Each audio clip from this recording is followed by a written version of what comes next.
Yeah. John chapter 19. Yeah, then Pilate took Jesus and had him flogged. The soldiers twisted together a crown of thorns and set it on his head. They clothed him in a purple robe and went up to him again and again, saying, "Hail, King of the Jews."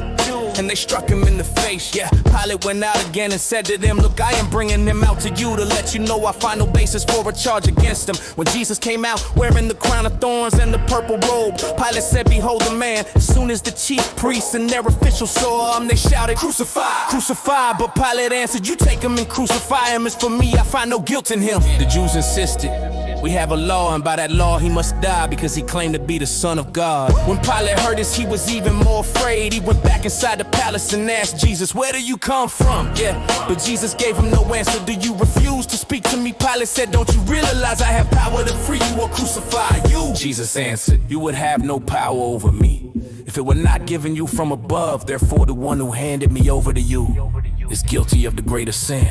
From then on, Pilate tried to release him, but the Jewish leaders kept shouting, "If you let this man go, you are no friend of Caesar. Anyone who claims to be a king opposes Caesar." When Pilate heard this, he brought Jesus out and sat down on the judge's seat at a place known as the stone pavement in Aramaic, Kpop. It was the day of preparation of the Passover. It was about noon. "Here is your king," Pilate said, but they shouted, away with him, crucify him." "Shall I crucify your king?" Pilate asked. The chief priests answered, "We have no king but Caesar." Then Pilate handed him over to them to be crucified.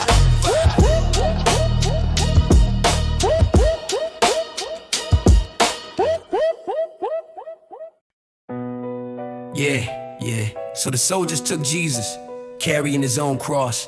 He went out to the place of the skull, in Aramaic, Golgotha. There they crucified him, and with him 2 others, one on each side, and Jesus in the middle. Pilate had a notice prepared and fastened to the cross. It read, "Jesus of Nazareth, the King of the Jews." Many of the Jews read this sign, for the place where Jesus was crucified was near the city, and it was written in Aramaic, Latin, and Greek.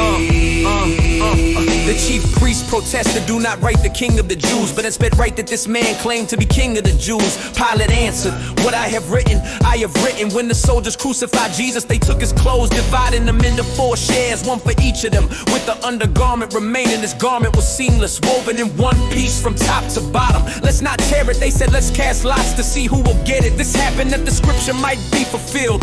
They divided my garments among them, and for my clothing they cast lots. Near the cross of Jesus stood his mother's sister Mary, the wife of Clopas, and Mary Magdalene. When Jesus saw his mother there and the disciple whom he loved standing nearby, he said to his mother, "Woman, behold your son." And to the disciple, "Behold your mother." From that hour, disciple took her into his own later, knowing that all was now finished, and so that scripture would be fulfilled. Jesus said, "I thirst." A jar of sour wine was there. They soaked a sponge in it, put the sponge on a branch of hyssop, and lifted it to his lips. When Jesus had received the drink, he said, "It is finished." Then he bowed his head and gave up his spirit.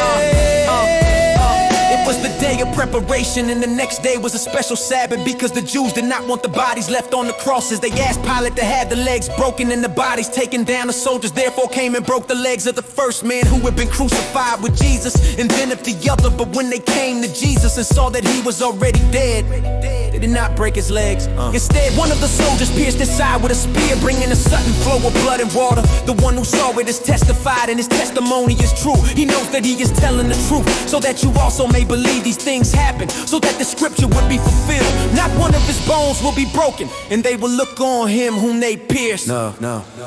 Later, Joseph of Arimathea asked Pilate for the body of Jesus. Now Joseph was a disciple of Jesus, but secretly for fear of the Jews, with Pilate's permission, he came and took the body away. He was accompanied by Nicodemus, the man who earlier had come to Jesus at night. Nicodemus brought a mixture of myrrh and aloes, about 75 pounds in all, taking Jesus' body. They wrapped it with the spices and strips of linen. According to Jewish burial customs, at the place where he was crucified, there was a garden. And in the garden, a new tomb in which no one had ever been laid, because it was the Jewish day of preparation. And since the tomb was nearby, they laid Jesus there, Jesus there, Jesus there, Jesus there, Jesus there, Jesus there. Yeah.